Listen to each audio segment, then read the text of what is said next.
So happy New Year to everybody. We didn't have a show on New Year's Day, so I'm wishing you a belated Happy New Year. 2023 was a great year for me personally, family matters and friends and all of that, but a terrible year for the world, a terrible year certainly for the Jewish people in Israel, having suffered so much from anti Semitism. When you just compare the reaction when Israel was attacked and 1,200 people were murdered, raped, beheaded, and 250 people were kidnapped. So many people attacked Israel even before they sent a single uh, soldier into Gaza. Compare that to what happened to George when George Floyd was killed. One person under controversial circumstances. The world gathered around George Floyd and gathered around the Black community. Nobody blamed the Black community for George Floyd's killing. But when it came to Israel, the National Lawyers Guild blamed Israel. 33 Harvard groups blamed Israel. Norman Finkelstein said it warmed every part of his heart to see these people being murdered. So, not a good year. Not a good year for principle, for America, for Israel. But let's hope next year is a better year for the world and for principles of democracy. It's going to be a very important year because obviously we're having an election. I hope we're having an election. Uh, there won't be a real election if Trump is kept off the ballot in Colorado or Maine or any of the other states that are trying to keep him off the ballot. It'll only be a reelection if he can run in every state, and then people can vote either for him, as many of you will, or against him, as I plan to, though I'm never sure until the last minute. So we'll look forward to a better year. It'll be an interesting year. The Chinese curse me. We live in interesting times.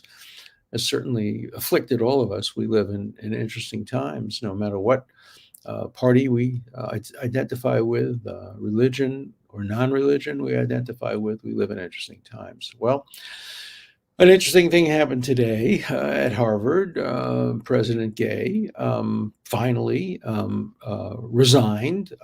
Had she been not a person of the DEI background, probably she would have been forced to resign earlier, as the president of Penn was forced to resign earlier. But finally, it seems from what I've heard, at least some people in the Harvard Corporation could no longer stand by her with these allegations of plagiarism.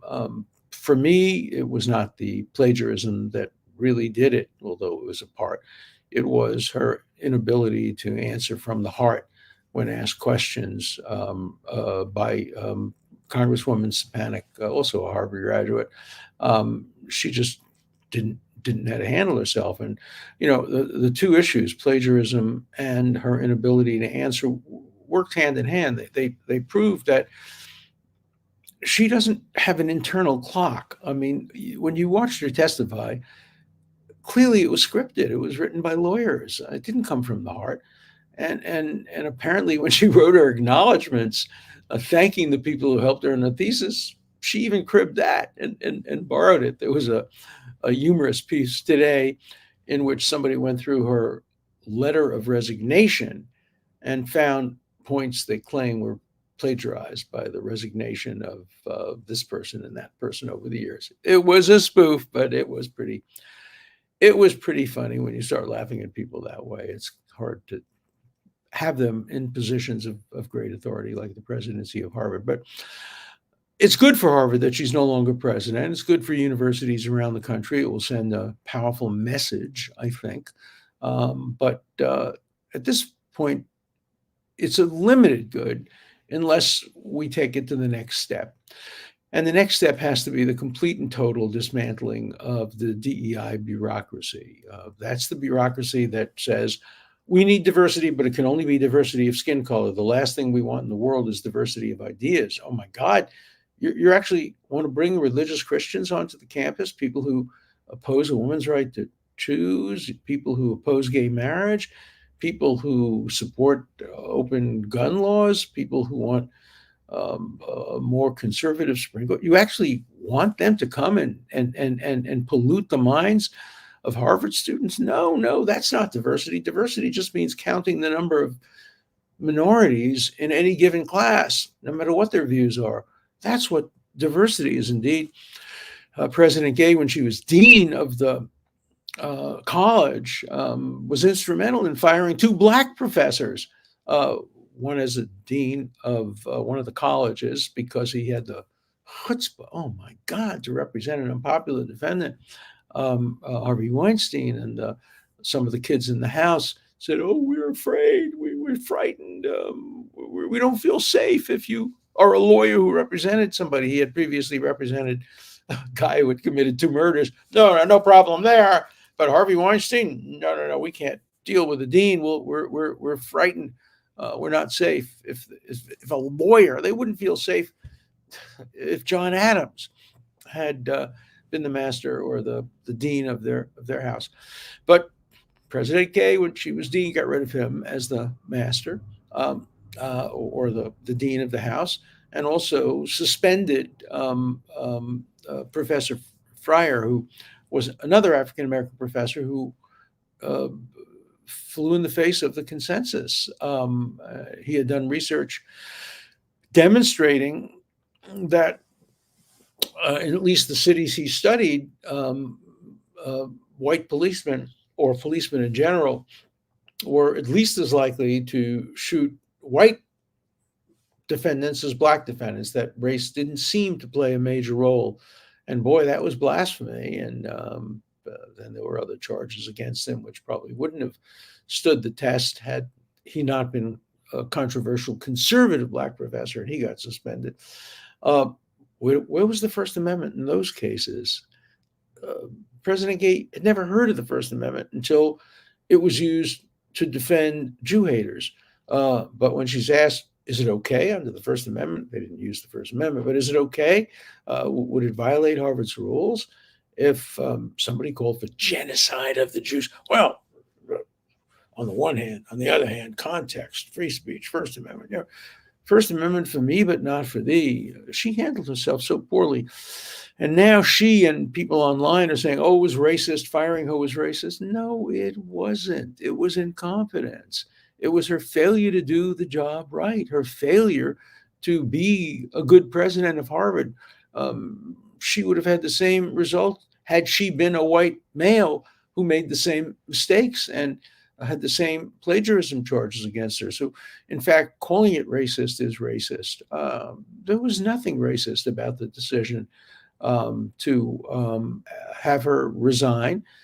It was on the merits. She failed the test of meritocracy. And meritocracy, of course, is a dirty word when it comes to DEI or when it comes to intersectionality. And intersectionality, the world's divided into two groups: oppressed and oppressors. And if you're an oppressor, which means if you're white, if you're Jewish, if you're male, if you're Christian, you're an oppressor. And if you're a Palestinian or a member of some other groups, you're the oppressed. And once you divide the world into those categories, it becomes a zero-sum game. And social justice for one group becomes social injustice for another group. That's why it's so important to get rid of DEI. DEI has been the breeding ground of anti-Semitism, because when you divide the world that way and you say that there are oppressors and the oppressors are white Jews, even though probably half the Jews in the world are people of color, certainly in Israel they are, people who come from North Africa and are Sephardim and come from countries that are Arabic, and but they're oppressors if they're Jews. And so it's the very cause that President Gay so closely identified with, or former President Gay so closely identified with, that was the breeding ground for anti-Semitism. So there was a close association between, you know, how she became president and the whole DEI bureaucracy and how she answered the question about hate speech directed against Jews and Jewish genocide. So it's a good thing for Harvard. It's a good thing for universities in general. It's a good thing for the United States, a good thing for the world that she's no longer president. But if it stops there, it will only be a symbolic gesture. If, for example, another DEI person is appointed as president, maybe it'll be worse. We don't know. Right now, they have an interim president who's a very, very meritocratic appointee. I know him. He's a very distinguished doctor and economist, and he's done a good job as provost, but he's only temporary. And the corporation, which it was said is answerable only to God, has discovered something interesting. No, we have a system in this country of checks and balances. It's the envy of the world. Montesquieu may have developed it, but America perfected it. And our Constitution, the most important part of our Constitution, is not the Bill of Rights. Hamilton made that point very clear. The most important part of our Constitution is the structure of separation of powers and checks and balances. And you all learn in civics, checks and balances means the legislature, the executive, and the judiciary, they each check each other. That's an incomplete story. What we have in our country, which is so magnificent, is a system of checks and balances that transcends politics and government. We have the media checking and balance. We have the academy checking and balancing. We have alumni checking and balancing. The alumni played a major role in the resignation of Gay. We have students who serve as checks and balances. We have corporations who serve as checks and balances. There are so many checks and balances in our system that no one is above accountability. People are above the law. The Constitution puts people above the law. Senators and congressmen can break the law with impunity. The judiciary can break the law with impunity, and we'll learn soon whether the president has any kind of immunity as well. But people are above the law under our Constitution, but they are not above accountability. And that's the key. And Harvard learned a lesson. No, the corporation listens to people other than God. They listen to alumni. They listen to donors. They listen to students. Maybe they even listen to me. I'm not sure. I know a couple of the people on the corporation. And my views have been pretty pronounced and pretty thoroughly articulated. The point is just that accountability. Accountability works, and it worked in the decision to force the resignation of President Gay, who apparently didn't want to resign. She asked to now go back to the faculty, and there'll probably be an investigation now that she's no longer president. There should be an objective investigation about the allegations of plagiarism. Personally, I hope they rule in her favor. I hope the facts are supportive. I don't want to pile on. I met her. I like her personally. I don't like what she has done in many instances, but I'm not a bully. I don't believe in piling on. So the facts have to determine the outcome. But I'm in favor of a 3 or 5 person commission, maybe former presidents of universities or distinguished scholars, people who don't know Gay, who have no connection to Harvard, who have no dog in the fight, who look at every one of the allegations, because I've looked at some of them, and they vary in seriousness. Some of them are trivial. Some of them are quite serious. Now, before you say they're disqualifyingly serious, you have to really look at things and read everything and go back and read the original research and see how close it comes. And I'm in favor of that. And I'm in favor of letting the chips fall where they may. My prediction is she'll stay on as a professor, but obviously she's been wounded. I'm sure she wishes she was never picked as president. I too wish she had never been picked as president. But maybe this will be a watershed moment. Maybe finally universities will realize the incredible overreaction to the killing of George Floyd. This reckoning has destroyed universities. We have abolished meritocracy. We have abolished grades. How do you prove your self-worth in a system where you're not evaluated except on things that are beyond your control? Your color, your ethnicity, your gender. That's identity politics.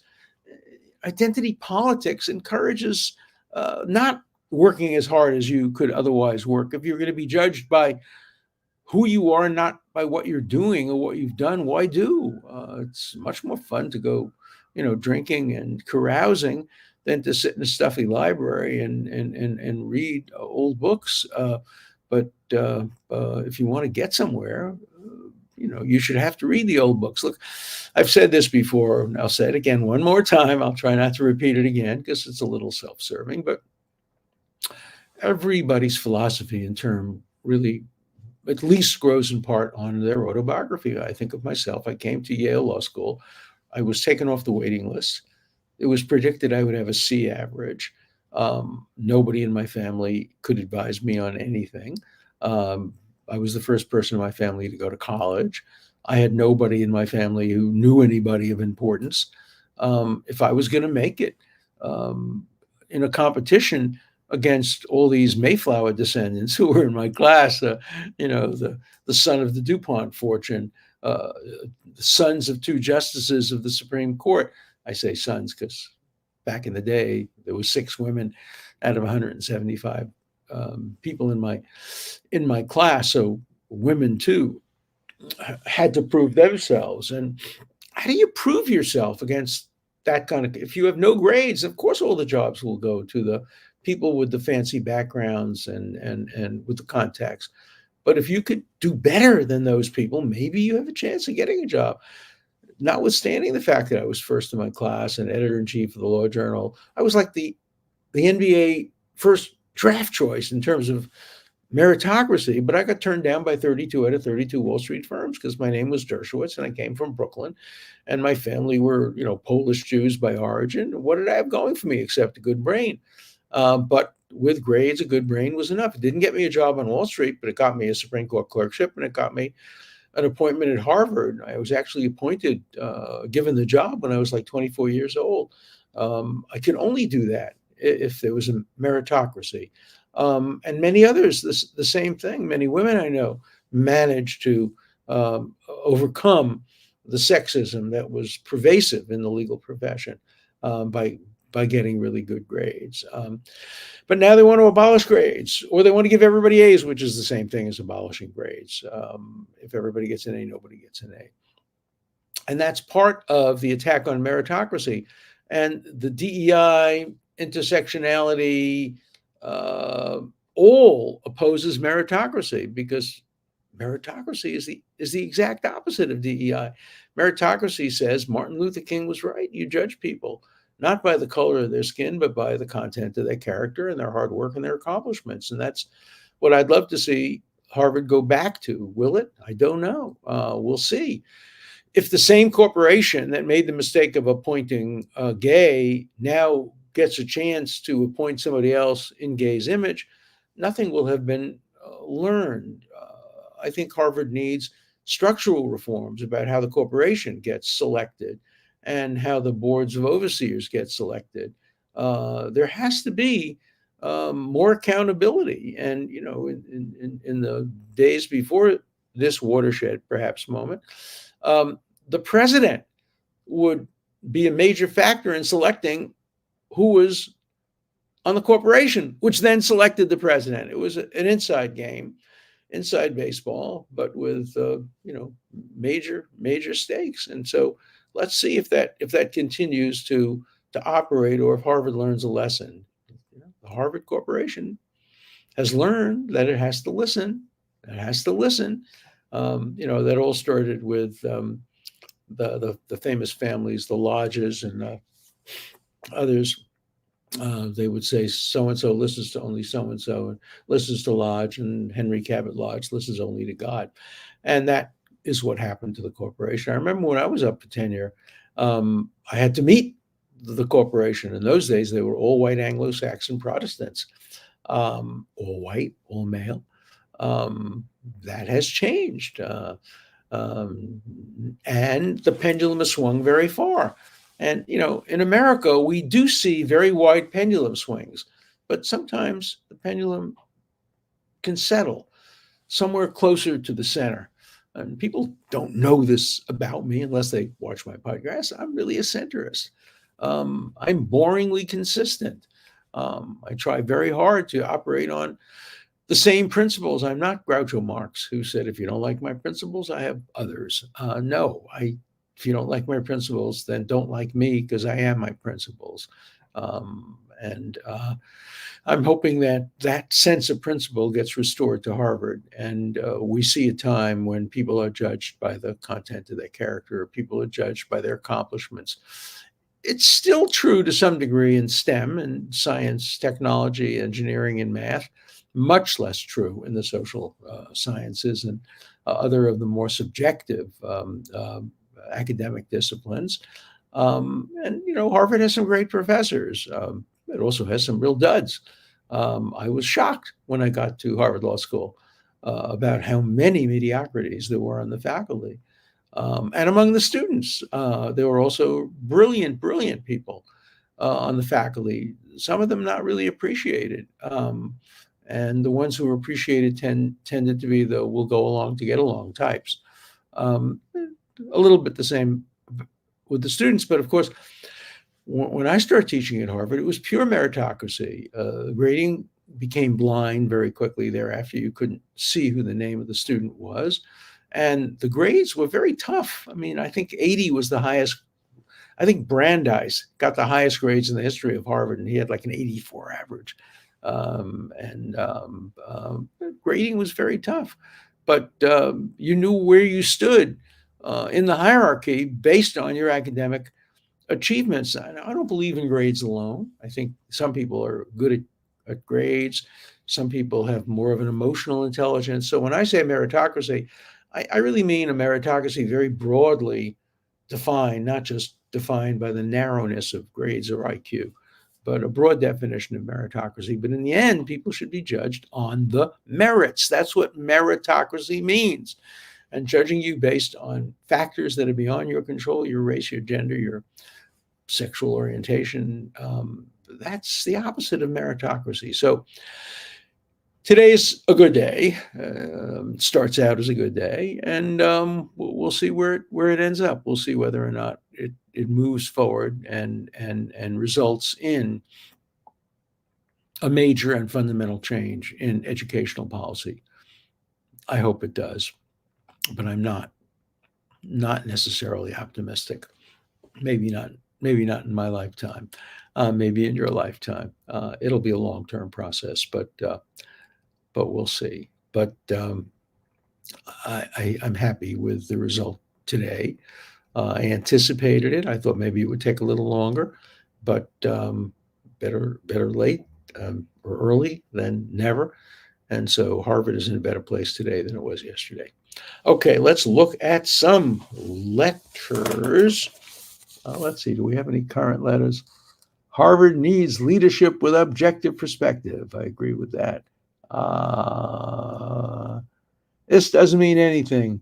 Only that DEI will be vetted for anti-Semitism more. Well, that's something. Harvard will probably choose another diversity hire. We'll see. We'll see. I'm not sure. But here are letters that probably reflect yesterday's news rather than today's news. One thing I would ask to Israel is, why were so many people not armed? When you are living right next to your enemy, why are you not armed? Bomb shelters do no good with unarmed people inside and armed people outside. I think a lot of Israelis have bought guns. Israel has some pretty tough gun laws. And there are high crime rates in certain areas of Israel.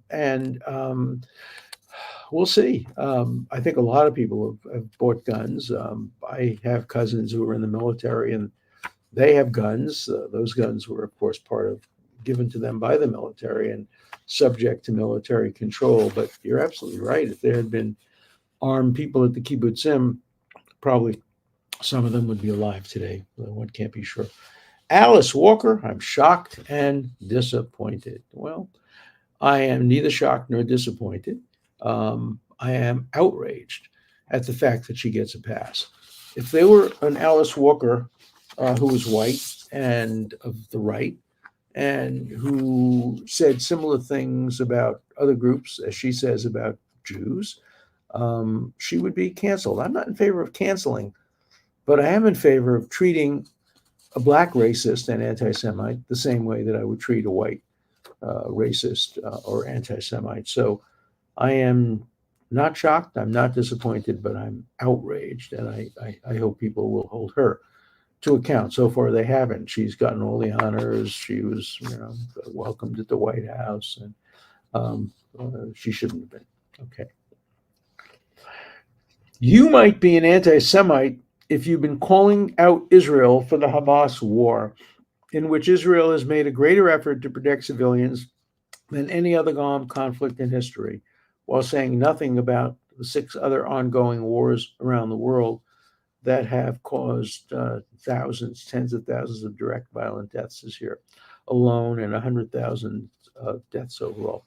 Well, because this is my podcast, I guess I have an obligation to mention this thing. I have to be very careful about it, but it was all over the Israeli news today that the Israeli government has mentioned me as a possible person to argue on behalf of Israel in the International Criminal Court. I cannot comment on that. Haaretz, this hard left newspaper that I have been opposed to for years and have been attacking for years, wrote up an op-ed saying I shouldn't represent Israel because I've represented people like O.J. Simpson, and they'd be better off getting someone.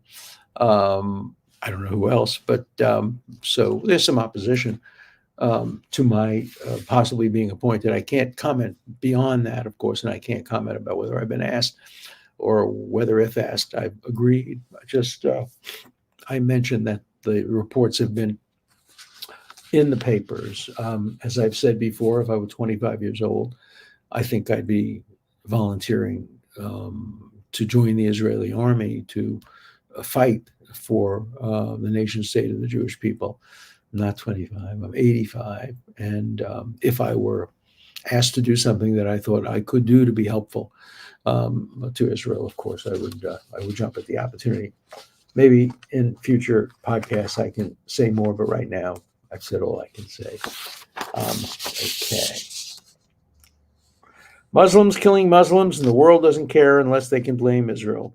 That about sums it up. I had a piece in a newspaper, I think it was the Daily News yesterday, that made that point and documents how many cases around the world where Muslim kill Muslims, and you never see a dead baby or a bleeding baby on television. It's only when the dead baby is a Palestinian who's been killed by a Jewish rocket that becomes the lead. If it bleeds, it leads, and if it bleeds from a Jewish rocket, it leads even more. So I tend to agree with that.